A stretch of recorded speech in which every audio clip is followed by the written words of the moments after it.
मैं सुबह से इस केक के लिए इंतजार कर रहा था और स्पेशल बनवा के लाया हूँ तेरे लिए, और इसके बाद पार्टी भी लेंगे तेरे से।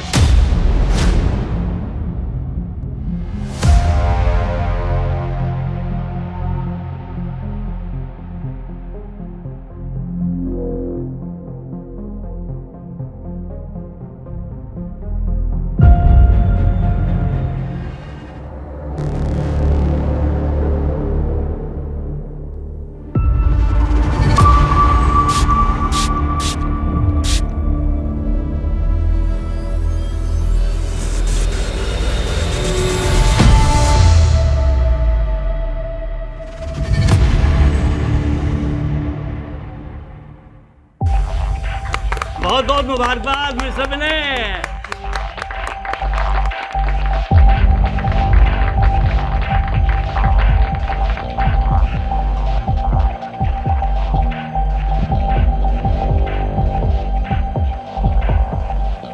Happy birthday Vinay. Thank you Govind, ये ले यार केक।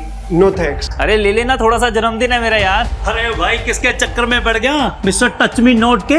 ये तो केक को हाथ लगा देगा ना, बारिश हो जाएगी, सैलाब आ जाएगा। सच में यार, ले लेना यार थोड़ा सा। नो अरे थैंक्स। कम ऑन, थोड़ा सा ले ले यार। इसीलिए तेरा कोई दोस्त नहीं है? सन की है तू, सन की।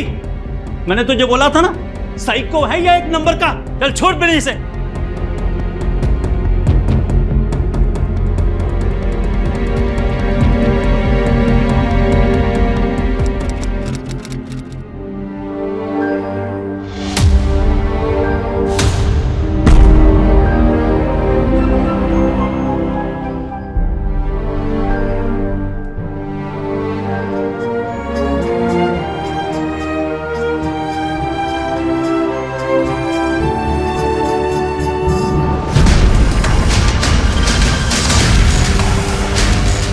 कितनी बार तेरे को मना किया है ये सब ना करने के लिए। पापा वो मुझे बर्थडे पार्टी में जाना था। रुक, मैं मनाता हूँ तेरी birthday party.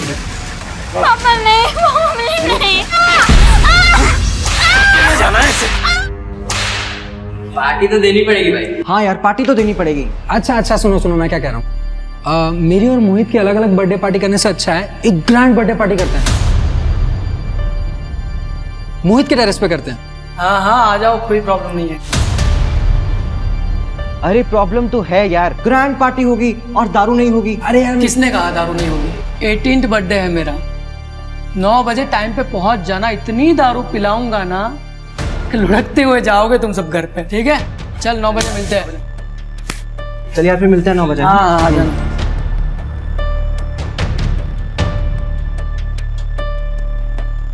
Mohit, happy birthday. Thank you Siya. तुम अभी खोल कर नहीं देखोगे? हाँ देखता हूँ, घर जाके देख लूंगा ना। अभी थोड़ा बिजी हूँ मैं, चला रहा हूँ। Bye bye. सुन, एक बात बता, सबको बोल तो दिया तूने, दारू कहाँ से लेके आएगा? अरे है ना वो मेरा पड़ोसी, जिसको दोस्ती करने का बड़ा शौक है। चल तू भी मेरे साथ चल, तेरे 18th बर्थडे का गिफ्ट है मेरे पास। आज मनाते हैं बर्थडे रॉयल वाला।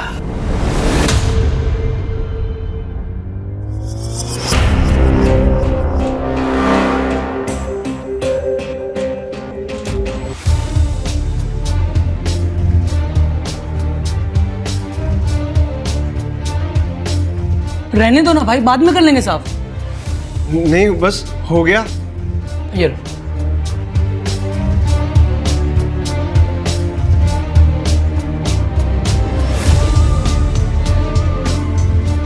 मोहित ने पहले ही कोटे से ज्यादा हो गया यार। आज मेरा बर्थडे है, आज भी कोटा फॉलो करोगे क्या?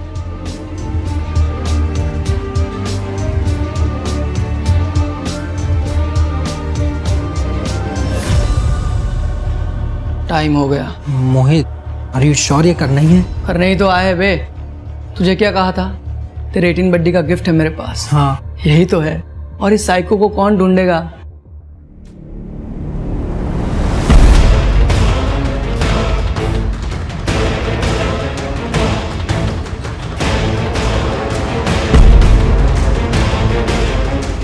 सांसें चल रही हैं इसकी अभी भी।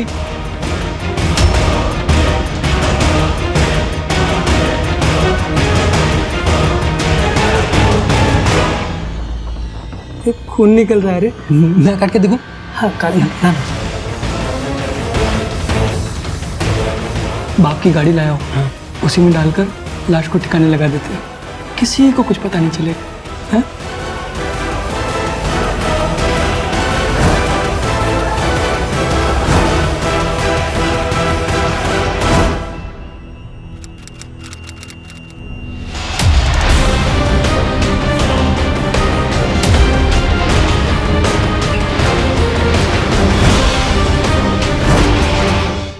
Happy birthday to you. Happy birthday to you. Happy birthday, dear Aman.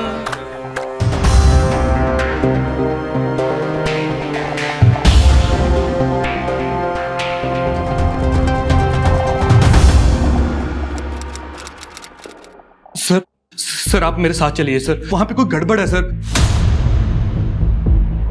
Please sir आप चलिए मेरे साथ। ठीक है, आप कंप्लेंट लिखवाइए, हम चेक करेंगे। नहीं सर, इतना टाइम नहीं है सर। सर उन्होंने दरवाजा भी नहीं खोला सर। प्लीज आप चलिए मेरे साथ। करण, जाओ इनके साथ, देखो क्या बात है। चलिए। Thank you sir.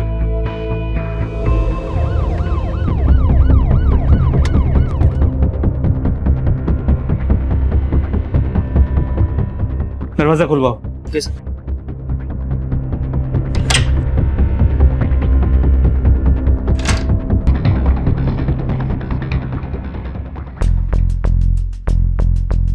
माँ,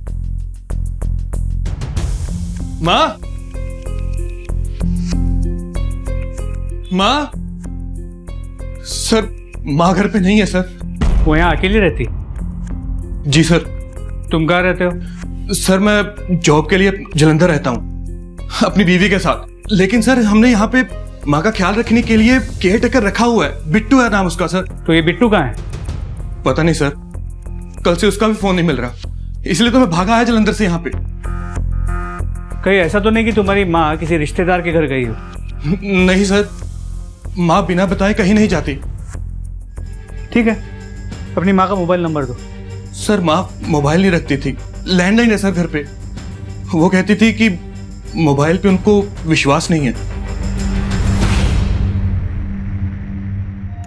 ठीक है, उस कैटेगर बिट्टू का नंबर दे दो और तुम्हारी माँ का दिन का रूटीन बताओ, उन्हें ढूंढने में आसानी होगी।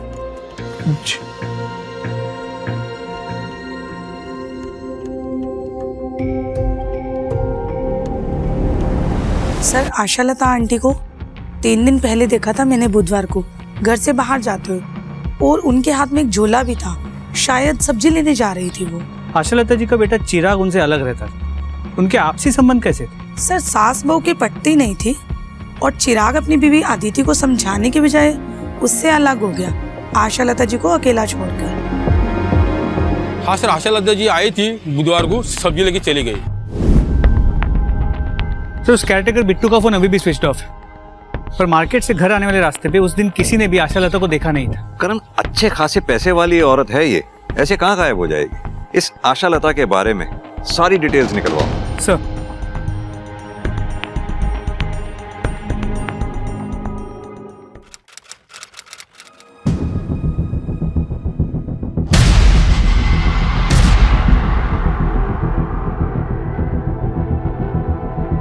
आरव, क्या हुआ? ठीक से बैठ, पापा आते ही होंगे।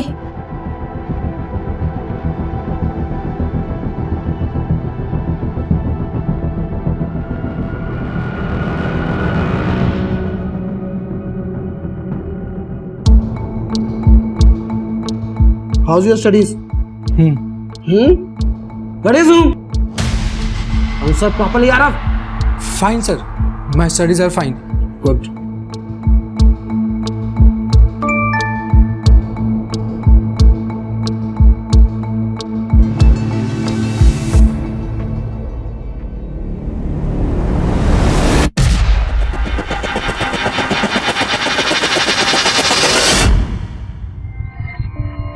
यार मुझसे नहीं होगा ये सब। ए कैसे नहीं होगा? करेगा तो सब होगा। तुझे पता है ना, हम ऐसे आधे में काम नहीं छोड़ सकते, हमें अपना काम पूरा करना है। कौन? रिकी? रिकी क्यों? क्योंकि वो तुझ पे लाइन मारता है और ऐसों के साथ ऐसा ही होना चाहिए, और हमारी प्रैक्टिस भी हो जाएगी।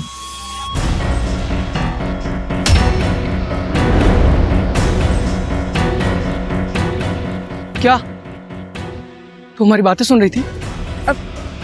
नहीं मोहित, मैं तो बस तुमसे मिलने आई थी। किस लिए मिलने आई थी? पीछे ही पड़ गई है यार। चल आ रहा हूं। जी सिंह साहब, पुलिस हर जगह तो नहीं रह सकती ना क्राइम से पहले। जी सिंह साहब, मैं आपसे थोड़ी देर में बात करता हूं। जी जी, थैंक यू।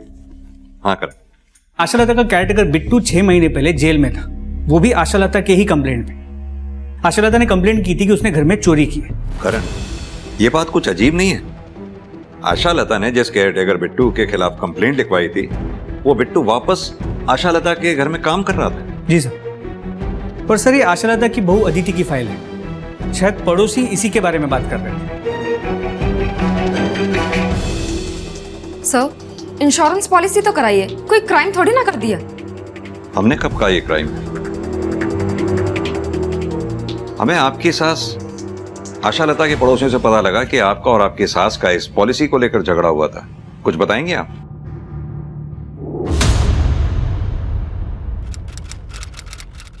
सिर्फ पेपर्स पर नाम है आपका माँ जी।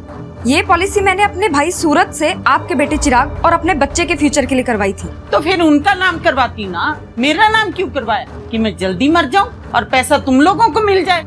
माँ जी, किसी पर तो विश्वास कीजिए, आप अपने बेटे की बात कर रही हैं। मुझे उस पे पूरा भरोसा है, तुझ पे और तेरे भाई सूरज पे एक पैसे का भरोसा नहीं है। तू मेरे बेटे को मुझसे दूर ले जा सकती है तो मुझे मरवा भी सकती है। सर, मैं तो भला ही सोच रही थी, इसीलिए अपने भाई सूरज से पॉलिसी करवाई थी। मिस्टर चिराग, आप जरा मुझे ये बिट्टू का चक्कर समझाएंगे? सर एक्चुअली मेरी माँ का नेचर थोड़ा डिफिकल्ट है, हर कोई उसके साथ एडजस्ट नहीं कर पाता।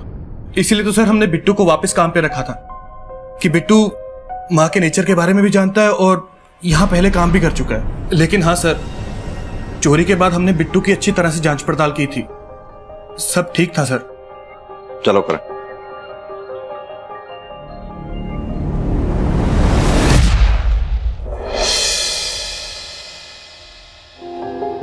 ये ले पी। अरे नहीं, इट्स ओके। अरे यार, वैसे तो तू बड़ा स्ट्रॉन्ग बनता है, दारू पीने में शर्मा रहा है, पीना। चलो ठीक है।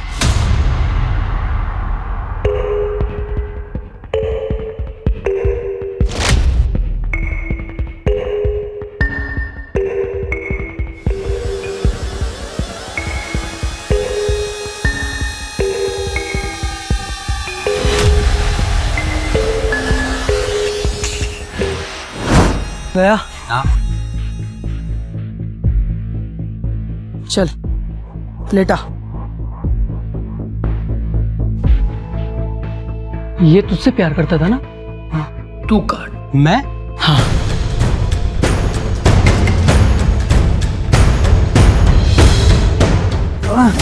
हाँ, ये बढ़िया काटा तूने। हाँ।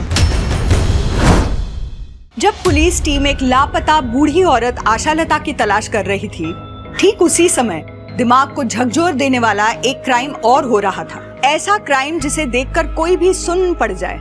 मगर जो दो लड़के उस क्राइम को कर रहे थे, मोहित और आरव, उनके लिए ये क्राइम एक खेल की तरह था। इन दोनों युवाओं को इस जघन्य अपराध को करने के लिए प्रेरणा कहाँ से मिल रही थी, और ये आखिर उनके लिए एक खेल की तरह क्यों था? आशालता के केस में उलझी पुलिस कब तक इन लड़कों के अपराधों के बारे में अनजान रहने वाली थी? ये देरी अभी कितनी और हत्याओं का सबब बनने वाली थी?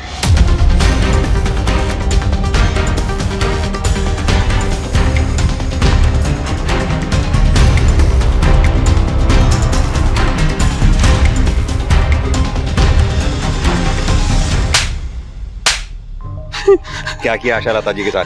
कहाँ है वो? साहब मैंने कुछ नहीं किया साहब। कुछ नहीं किया? कुछ नहीं किया तो छुपा हुआ क्यों था और हमें देख के भागा क्यों? साहब मैडम ने ना जेल भिजवाया था मुझे, और मैं उन्हीं के साथ रहता था, काम करता था। तो मुझे पता था कि उनके गायब होने के बाद आप मुझे ही सबसे पहले पकड़ोगे, जेल में बंद करोगे, इसलिए डर के छुप गया था सर मैं। तो क्यों गया था उनके पास काम करने? तो सब क्या करता, भूखा मरता गया। ना जेब में पैसे थे ना नौकरी थी, इसलिए मैं उनके पास वापस चला गया जब उन्होंने मुझे बुलाया। और वापस आकर मैडम को गायब कर दिया, बदला लिया उनसे? मैंने कुछ नहीं किया सर, सच बोल रहा हूँ, कसम से सर। करण, थाने लेकर चलो उसे, वही बात करेंगे इससे। करण, समझ में नहीं आ रहा कौन सच बोल रहा है कौन झूठ। मेरी गट फीलिंग कहती है इस आशा लता के साथ जो कुछ भी हुआ है वो घर और सब्जी मार्केट के रास्ते में हुआ है। करण, एक काम करो, स्निफर डॉग को बुलाओ, अच्छे से चेक करते हैं, शायद कुछ हाथ लगे।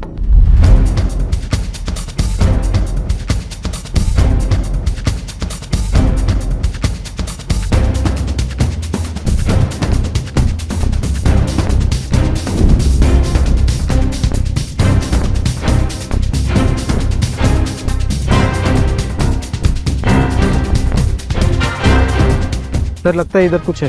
करण, खुदाई करवाओ। सर।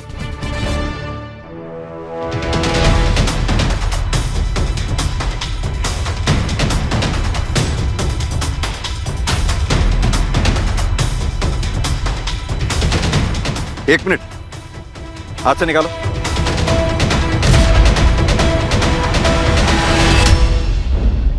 आशा लता? सर इधर आइए।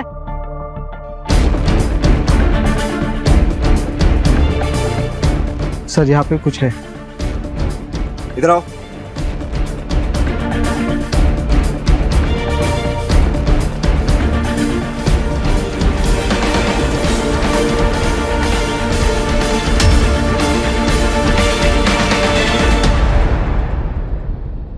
हाथ से निकाल, हाथ से, दोनों हाथ से।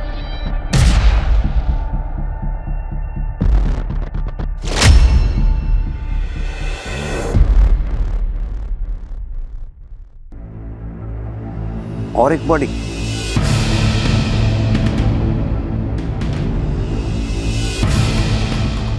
सर इधर आइए।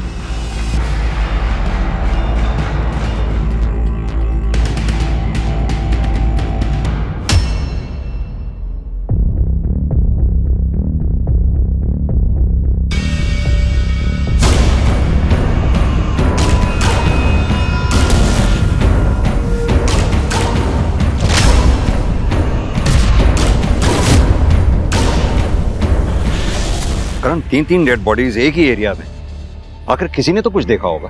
सर ये औरत तो आशा लता ही लग रही है, मगर ये दो आदमी ये कौन हो सकते हैं? पता करो इन दोनों के बारे में और तीनों बॉडीज को पोस्टमार्टम के लिए भेजो।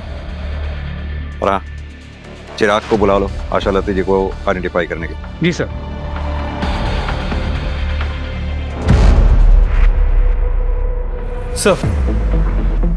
सर तीनों बॉडीज की पोस्टमार्टम रिपोर्ट, ये आशा लता की पोस्टमार्टम रिपोर्ट है।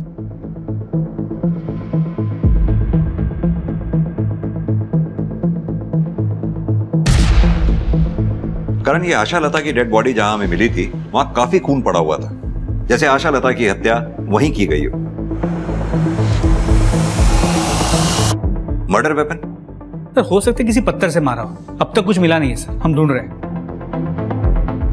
सर ये इस लड़की की पोस्टमार्टम रिपोर्ट है, उम्र करीब 17 साल के आसपास की है। इसकी मौत का कारण एक्सेसिव ब्लड लॉस है। इसकी बॉडी पे मल्टीपल कट मार्क्स हैं, जैसे किसी ट्रेन आदमी ने किए हो, इतने परफेक्ट।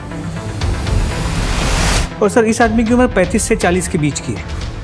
इसे उस जगह पे गाड़े हुए करीब 3 महीने हो चुके हैं। और इसकी मौत का कारण भी एक्सेसिव ब्लड लॉस है। करण, इन दोनों लड़कों के मर्डर की मॉडस ऑपरेंडी सेम है। वहीं आशा लता की जिस तरह से हत्या की गई है उसे देखकर लगता है कि किसी नौसिखिए का काम है। तो क्या इन दोनों का हत्यारा और आशा लता का हत्यारा अलग अलग है? सर ये भी तो हो सकता है कि किलर ने जानबूझ के आशा लता को अलग तरीके से मारा है ताकि वो हमें गुमराह कर सके। अगर ऐसा है तो ये क्रिमिनल बहुत शातिर है। आरव, आज उस साइको गोविंद के घर के बाहर मैंने लोग देखे, उसके बारे में बातें कर रहे थे। तुझे पता है इतनी सी भनक पड़ी ना पुलिस को, हम दोनों जेल में होंगे। 3 महीने हो गए, किसी को कुछ पता नहीं चला, और अब अपने आप पता चल जाएगा। गोविंद के साथ हमें कभी किसी ने देखा है? नहीं ना? ठीक है, हमें गोविंद के साथ किसी ने नहीं देखा, लेकिन रिकी, उसके घर वाले नहीं ढूंढ रहे होंगे उसे? हाँ तो ढूंढने देना। सबको पता है जब से वो तुझे लाइक करता था हमारा और उसका कोई लेना देना नहीं था। आरव, अरे हटना यार। ए रुकना, क्यों टेंशन ले रहा है तू? मैंने अपने टारगेट इतने सोच समझ कर चुने हैं कि कोई हमें उनसे कनेक्ट नहीं कर पाएगा। और तू भूल मत, मुझसे ज्यादा स्मार्ट यहाँ कोई नहीं। नेक्स्ट टारगेट बताओ, किसे बनाना है?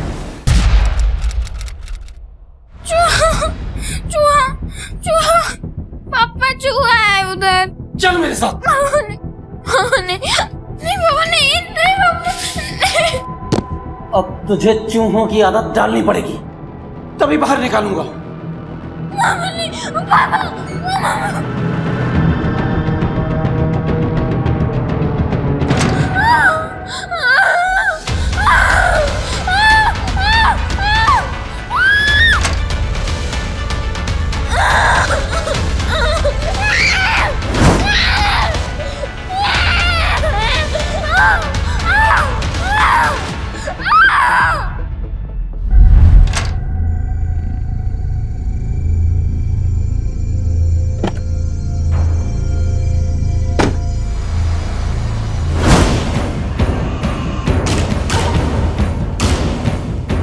ये रहा अपना टारगेट।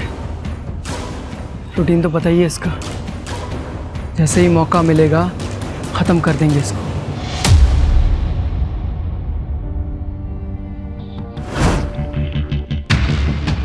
नहीं सर, मैं नहीं जानता इन दोनों को। पर सर, किसने किया ये? किसने मारा मेरी माँ को? सर, आपने किलर को अब तक क्यों नहीं पकड़ा?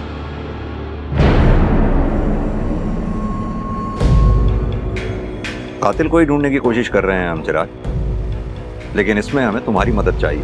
क्या तुम जानते हो किसी के बारे में, कोई ऐसा कि तुम्हारी माँ आशा लता का कत्ल कर सकता हो?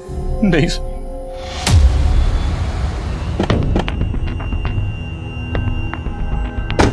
करण, मुझे तो ये फैमिली ही बड़ी अजीब लग रही है। ये चिराग, उसे अपनी माँ के मरने का उतना दुख नहीं है जितना इंटरेस्ट उसको उसके किलर के बारे में जानने का है। वो कॉल रिकॉर्ड्स और सेल लोकेशन की रिपोर्ट मंगवाई थी, उसका क्या हुआ? सर वो मल्टीपल केसेस होने की वजह से थोड़ा डिले हो रहा है। सर, जिस लड़के की डेड बॉडी की फोटो हमने सर्कुलेट करवाई थी उसे देखकर इनका कहना है कि ये उसके माता पिता हैं। सर प्लीज, मैंने अपने बेटे को देखना है, मुझे मेरे बेटे के पास ले चलिए सर। करण, आइए।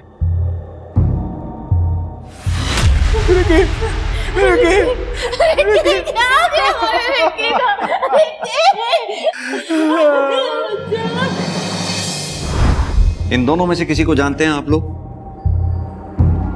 इन दोनों की डेड बॉडीज हमें रिकी की डेड बॉडी के साथ में मिली हैं। सर, इन दोनों की डेड बॉडीज रिकी के साथ मिली हैं आपको?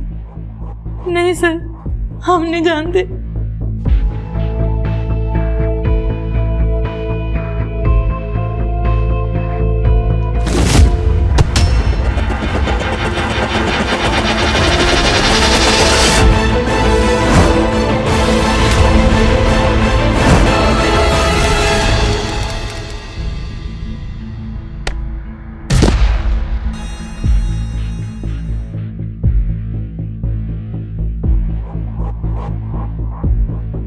अरे वादी, तेरी टांगे तो कानून के हाथों से भी लंबी है, जिसे देखो उसे गिरा देती है। थोड़ा कंट्रोल कर यार। वाह, क्या जोक मारा है। अब मैं मारूं? जोक नहीं, तुझे मारूं? अरे अरे की आदि, क्यों लड़ रहे हो तुम दोनों? चलो अपनी क्लास में, चलो चलो। सर, दीप तो स्कूल में सबको परेशान करता था और रिकी के तो पीछे ही पड़ गया था। आप कॉलेज में किसी से भी पूछ लो, उसके बारे में सब यही कहेंगे। रिकी के पीछे मैं क्यों पढ़ूंगा सर? वो तो खुद लड़कों के पीछे पड़ता था। मतलब? लड़कों को पसंद करता था। लेकिन अब सर, रिकी के बारे में आरव से पूछिए, वो मोहित का बेस्ट फ्रेंड है। रिकी आरव को भी लाइक करता था। सर, ऐसा कुछ भी नहीं था। वो दीप खुद फंस गया है तो अब मुझे भी फंसा रहा है।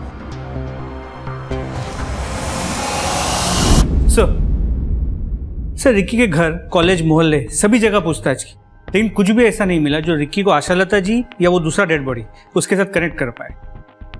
करण, इन दोनों लड़कों की डिटेल पोस्टमार्टम रिपोर्ट के मुताबिक दोनों के सिस्टम में अल्कोहल पाया गया, वो भी काफी अमाउंट में। और यही नहीं, इन दोनों का मर्डर किसी सर्जिकल इंस्ट्रूमेंट से हुआ है जो कि साइंस लैब या किसी केमिस्ट शॉप पे मिलता है। और आशा लता जी? जबकि आशा लता की पोस्टमार्टम रिपोर्ट में ऐसा कुछ नहीं है, लेकिन उससे जुड़े लोगों की सेल लोकेशंस एक आदमी की तरफ इशारा कर रही है। जिस दिन तुम्हारी मां गायब हुई, फ्राइडे को, तुम त्रिलोक चौक में ही थे। क्या कर रहे थे वहां पर? सर मैं कहा सर, मैं नहीं था सर। अच्छा, तो फिर ये कौन है जो तुम्हारी मां के घर के पास वाले एटीएम से पैसे निकाल? सर ये मैं ही हूं, लेकिन सर मैं अपने एटीएम से पैसे निकाल रहा था, किसी और की थोड़ी ना। देख भाई चिराग, इतना तो तय है कि फ्राइडे को तुम त्रिलोक चौक में ही थे।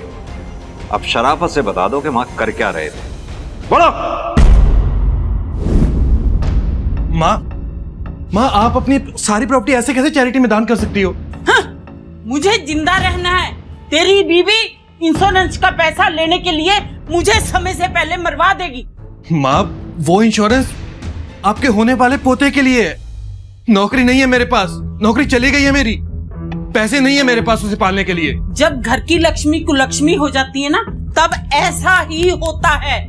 ना तू अदिति से शादी करता और ना मुझसे दूर गया होता, तो आज ये सब तेरे साथ ना हो रहा होता।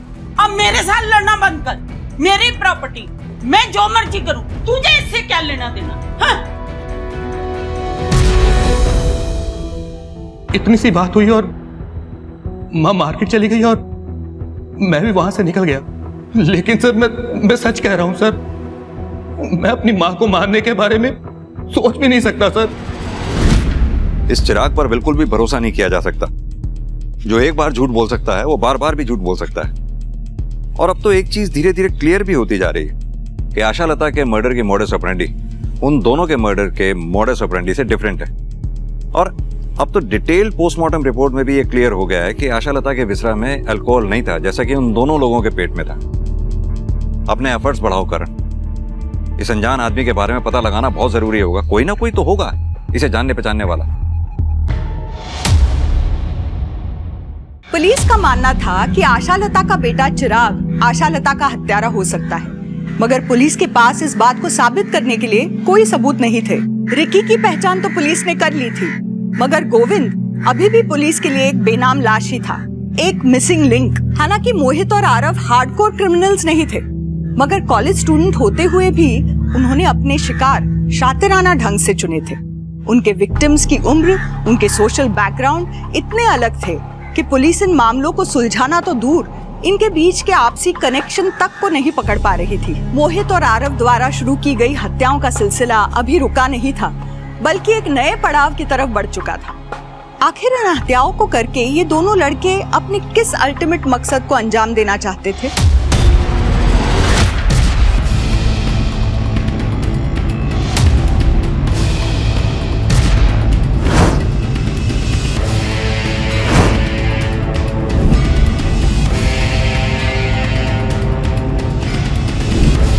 ये साई को अपना गोविंद ही है ना, देख।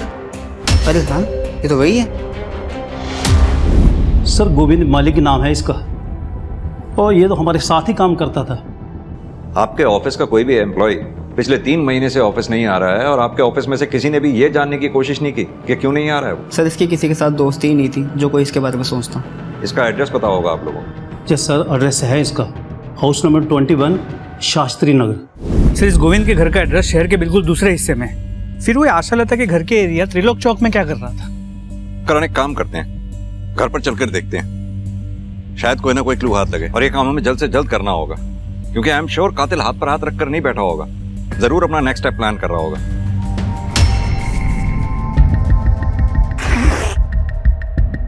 तुम्हारी हिम्मत कैसे हुई मुझे इस तरह यहाँ लाने की? मार डालूंगा मैं तुम दोनों को, मैं मार डालूंगा। अरे ये क्या किया? ये पिछले एक्सपेरिमेंट से थोड़ा अलग नहीं हो गया? अलग ही तो करना था, जिससे और ज्यादा मजा आए, पुलिस भी कंफ्यूज हो जाए।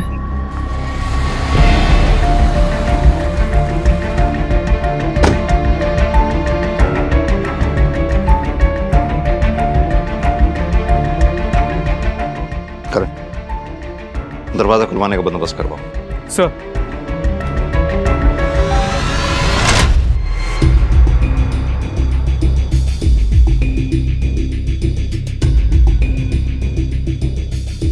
करण, मैं इतने बार पड़ोसियों से बात करता हूं, कुछ अगर मिले तो मुझे बताना।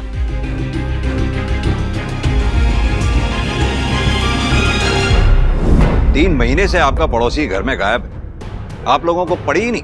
सर किसी से मतलब ही नहीं रखता था गोविंद, तो हमें भी उसकी क्या पड़ी थी। लेकिन उसके परिवार वालों को तो पड़ी होगी। कहाँ हैं उसके परिवार वाले? सर हमने तो ये सुना था कि उसके बीवी बच्चे मर चुके हैं और उसी ने मारा था उन सबको। करण, इस सुनी सुनाई बात के बारे में पता करो क्या हुआ था। सर गोविंद के बीवी और बच्चे की मौत एक सस्पिशियस कार एक्सीडेंट में हुई थी। गाड़ी गोविंद खुद चला रहा था, मगर उसे एक खरोच तक नहीं आई। उसके बाद गोविंद को ओसीडी डिटेक्ट हुआ, जिसके बाद वो अकेला रहता है, ना कोई दोस्त है ना कोई दुश्मन। और कातिल ये बात अच्छी तरह से जानता था कि गोविंद को ढूंढने वाला कोई भी नहीं है, इसीलिए उसने आशालता और रिकी के घर से 10 किलोमीटर दूर रहने वाले गोविंद को अपना निशाना बनाया कातिल ने। करण, यहां मुझे एक पैटर्न नजर आ रहा है, जैसे कि कातिल मेंटली डिस्टर्ब लोगों को ढूंढ ढूंढ कर अपना निशाना बना रहा है, क्योंकि गोविंद मेंटली डिस्टर्ब था अपने बीवी बच्चे को खोने के बाद, वहीं रिकी मेंटली डिस्टर्ब था अपने पेरेंट्स की वजह से। कहीं ऐसा तो नहीं कातिल अनस्टेबल लोगों को ढूंढ ढूंढ कर अपना टारगेट बना रहा हो? सब ऐसे देखा जाए तो आशालता भी डिस्टर्ब थी अपने बेटे और बहू की वजह से। सर ये भी हो सकता है कि हम सोच रहे हैं कि दो अलग कातिल हैं, मगर तीनों के कातिल कोई एक ही हो। Excuse me. हेलो सर, एक और डेड बॉडी मिली है।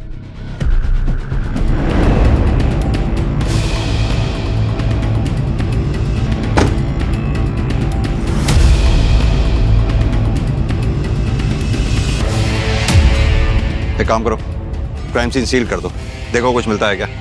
Okay sir. करण, ग्लव्स देना। सर।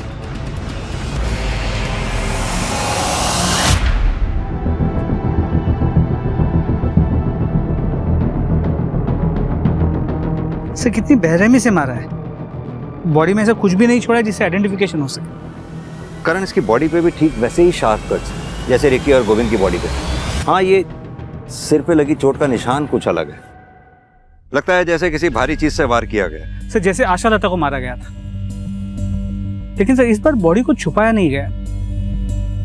सर या फिर ये हो सकता है कि जल्दबाजी में वो अपना काम पूरी तरह से कर नहीं पाया हो। करण, अगर ये हमारा ही सीरियल किलर है तो जरूर इस आदमी में रिकी, गोविंद और आशालता से मिलती जुलती कोई बात रही होगी, तभी कातिल ने इसे अपना शिकार बनाया। लेकिन बिना इसकी पहचान के कैसे पता लगा पाएंगे? सर इधर आइए। हटो।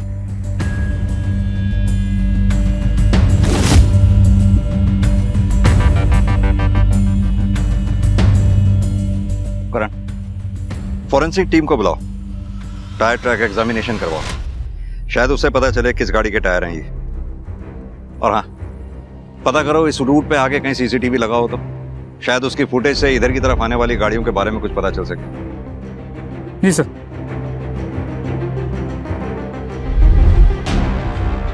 यार आरव, देखा तूने जो कच कच करके दिया ना उसको, खोपड़ी का फाउंटेन बन गया उसके।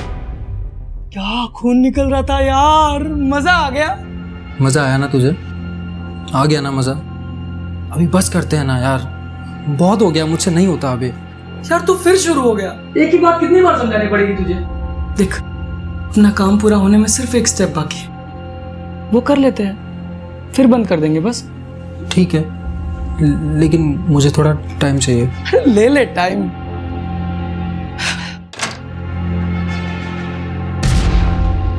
मोहित, पापा आ गए, मोहित आ गए, पापा। अरे इधर कहाँ जा रहा है? उधर से भागना, जल्दी जल्दी खोल मोहित, जल्दी खोल।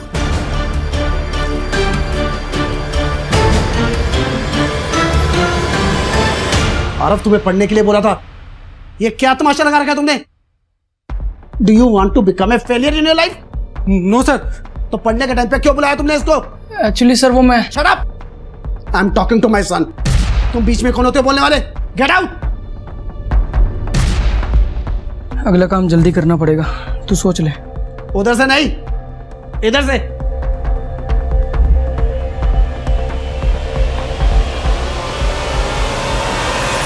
सर ये प्रोबेबली उसी कार का नंबर है जिसके टायर मार्क्स हमें डेड बॉडी के पास से मिले थे। गाड़ी किसी महान सिंह नाम के आदमी के पास रजिस्टर्ड। सर उसका एड्रेस रामबाग।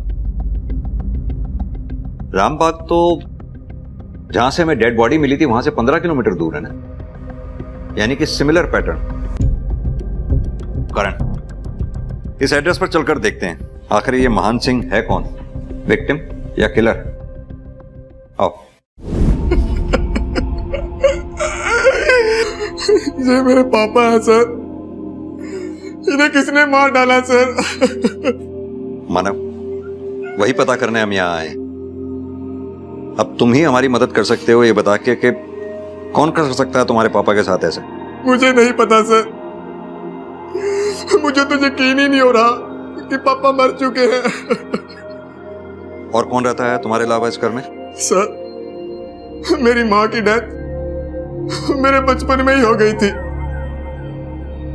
एक छोटा भाई है सर, मगर उसे कोई फर्क नहीं पड़ता कि हम जिंदा हैं या मर गए। अगर उसे पता चला कि पापा मर चुके हैं तो वो खुशी ही होगा सर। वो खुश क्यों होगा?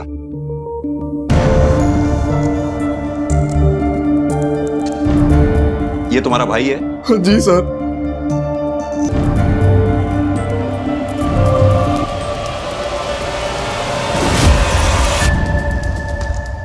ये महान सिंह का बेटा मोहित और रिकी एक ही कॉलेज में पढ़ते हैं, यानी कि महान सिंह और रिकी के मर्डर में कोई तो कनेक्शन जरूर है। अब या तो मोहित इसका खुद जिम्मेदार है या फिर कॉलेज का कोई लड़का इन सबका जिम्मेदार। सर मैंने इस मोहित से बात तो की थी, थोड़ा अजीब था। करण, बिना किसी सबूत के हम इसे इंटेरोगेट कर ही नहीं सकते।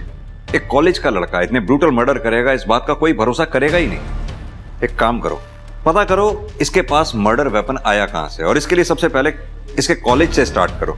ये किसके साथ उठता बैठता था, इसका रूटीन क्या था, इसका सारा कच्चा चिट्ठा निकालो। और जब तक तुम ये सब काम करते हो तब तक मैं इस मोहित से बात करता हूं। देखूं तो सही अपने बाप की मौत का रिएक्शन होता कैसा है इसके। सर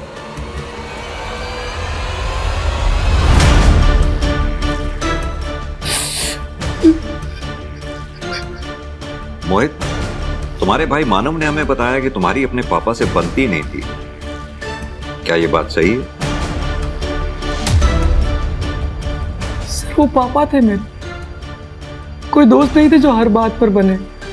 और वैसे भी हर बाप बेटे में थोड़ी बहुत अनबन होती है सर, हमारे बीच भी। क्या आपके कॉलेज के किसी लैब में से कोई इक्विपमेंट मिसिंग है? जी सर, एक स्कैल्पेल और एक सर्जिकल नाइफ, बट मैंने सोचा खो गए होंगे। क्या मोहित की एक्सेस थी इन इक्विपमेंट्स तक? सर एक्सेस तो हर बच्चे की होती है जो लैब में जाता है। बाकी मोहित के बारे में आपको ज़्यादा सिया बता सकती है, मोहित की लैब पार्टनर। देखो सिया, मोहित के बारे में सब कुछ जानना हमारे लिए बहुत इंपॉर्टेंट है। अगर तुम हमसे कुछ भी छुपाओगी तो तुम मोहित का हेल्प करोगी और उसका रिजल्ट तुम्हारे लिए अच्छा नहीं होगा। तो बताओ।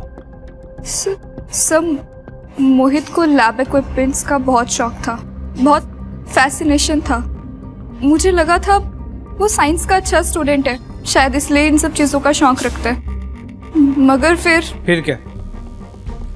सब मैंने मोहित को रिकी के बारे में बोलते हुए सुना था। कौन रिकी? रिकी क्यों? क्योंकि वो तुझ पे लाइन मारता है और ऐसों के साथ ऐसा ही होना चाहिए, और हमारी प्रैक्टिस भी हो जाएगी। तुमने ये बात मोहित के मुंह से सुनी थी और ये सब पता होते हुए भी तुमने हमें आके ये बात बताई नहीं? सब मुझे नहीं लगा था मोहित ये सब कुछ करेगा। और दूसरी बात, सब मैं मोहित को बहुत पसंद करती हूँ। मैं बहुत कंफ्यूज हो गई थी और इसीलिए तुम। और कुछ पता है तुम्हें? सब मैंने मोहित का पीछा किया था उसके अड्डे तक। कौन सा अड्डा?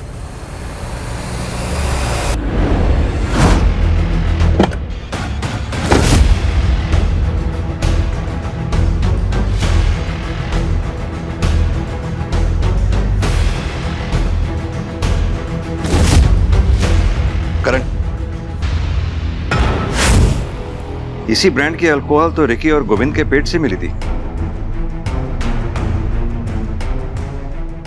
सर, मोहित के डिटेल मोबाइल लोकेशन रिकॉर्ड्स आ गए। सर, जिन जिन जगहों पे हमें डेड बॉडीज मिली थी उन हर जगह पर मोहित के मोबाइल की लोकेशन मौजूद थी। लेकिन इंटरेस्टिंग बात यह है कि मोहित के साथ साथ उसके दोस्त आरव की मोबाइल की लोकेशन भी सेम थी।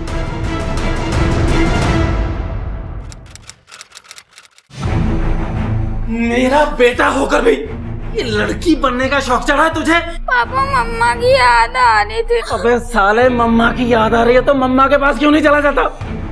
मेरी नाक क्यों कटवाने पे तुला है? लोगों को पता चलेगा तो मेरी क्या इज्जत रह जाएगी? क्या इज्जत रह जाएगी मेरी? मम्मा की याद आ रही है।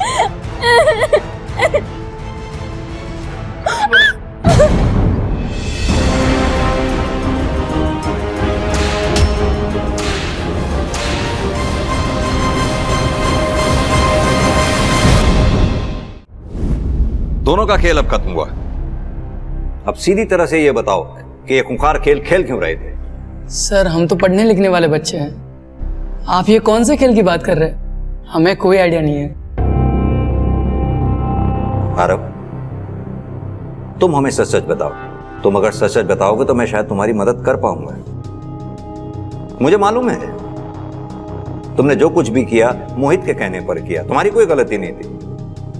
तो फिर क्यों मोहित की गलती की सजा तुम भुगतना चाहते हो? आरव, ये झूठ बोल रहे हैं। कोई हेल्प नहीं करेंगे तेरी। मैं कोई झूठ नहीं बोल रहा हूं आरव। अगर सच सच बताओगे मैं तुम्हारी मदद करूंगा। सर, मैं आपको सब सच सच बताता हूँ सर। अबे ये क्या बताएगा? मैं बताता हूँ। हाँ, मैंने मारा अपने बाप को। अब ये बताओ क्यों? क्योंकि इसका बाप और मेरा बाप हमें कभी एक नहीं होने देते। अगर हम दोनों को एक होना है तो तुझे तेरे बाप को और मुझे मेरे बाप को मारना होगा। तुम्हारे लिए तो मैं कुछ भी कर सकता हूँ, बोलो कब करना है। इसलिए तुमने अपने पिता को मारा, और अगर वक्त रहते हम तुम्हें नहीं पकड़ते तो तुम आरव के पिता को भी सो कॉल्ड इस प्यार की वजह से मार डालते। मेरा बस चलता ना सर तो मैं मेरे बाप को कभी का मार चुका होता। उसको मारने के लिए मुझे वजह की जरूरत नहीं थी। अपने पिता से इतनी नफरत की कोई खास वजह?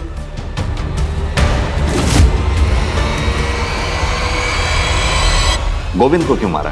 प्रैक्टिस चाहिए थी सर, रिकी को मारने के लिए। तो रिकी को क्यों मारना चाहते? सर, वो क्योंकि रिकी की नजर थी मुझ पर तो। और आरव को कोई ऐसे देखे मैं सहन नहीं कर सकता था, इसके लिए मार दिया सर। और ये बेचारी बुजुर्ग औरत, इसको क्यों मारा? सर, हमने किसी औरत को नहीं मारा, जितनों को भी मारा सब बता दिया आपको। तो तुमने आशा लता जी को नहीं मारा? बोला ना सर, नहीं मारा। हम आर्ट ऑफ किलिंग में इतने परफेक्ट हो गए थे, फिर क्यों मारते इस औरत को बेकार में? सुविधा संपन्न बचपन भी दर्दनाक हो सकता है अगर उसे समझा ना जाए। ऐसा बचपन सबसे हिंसक अपराधियों को जन्म देता है, जैसा मोहित और आरव के मामले में हुआ। आशालता के केस में इतने संदिग्ध थे, उसका बेटा चिराग, बहू अदिति, अदिति का भाई अमन, आशालता का केयरटेकर बिट्टू या एनजीओ की हेड मेघा, सभी पुलिस के रडार में थे। मगर इनमें से सबूत किसी के खिलाफ नहीं था। आशालता का मामला अब शायद पुलिस की फाइलों में अनसुलझा ही रह जाए, मगर ये आशालता का केस ही था जिसने पुलिस को मोहित और आरव के एक्सपेरिमेंटल मर्डर्स को सुलझाने में मदद की थी। बचपन में जब मोहित और आरव को शायद सबसे अधिक समर्थन और समझे जाने की जरूरत थी, तब उन्हें यातना और पीड़ा दी गई थी, वो भी उनके अपनों के ही द्वारा। और इस यातना का बदला उन्होंने वैसी ही यातनाएं दूसरों को देकर लिया। दोनों के ही अपराध अक्षम्य हैं, मगर इन अपराधों के वे अकेले जिम्मेदार नहीं हैं। उनके परिवार, उनकी परवरिश भी उनके अपराधों में बराबर की हिस्सेदार। इसी के साथ अब मैं रेणुका शाहने आपसे विदा लेती हूँ। हम फिर मिलेंगे ऐसी एक कहानी के साथ जो रखेगी आपको सतर्क और जिंदगी को सुरक्षित। तब तक अपना और अपने परिवार का ख्याल रखिए और देखते रहिए क्राइम पेट्रोल सतर्क।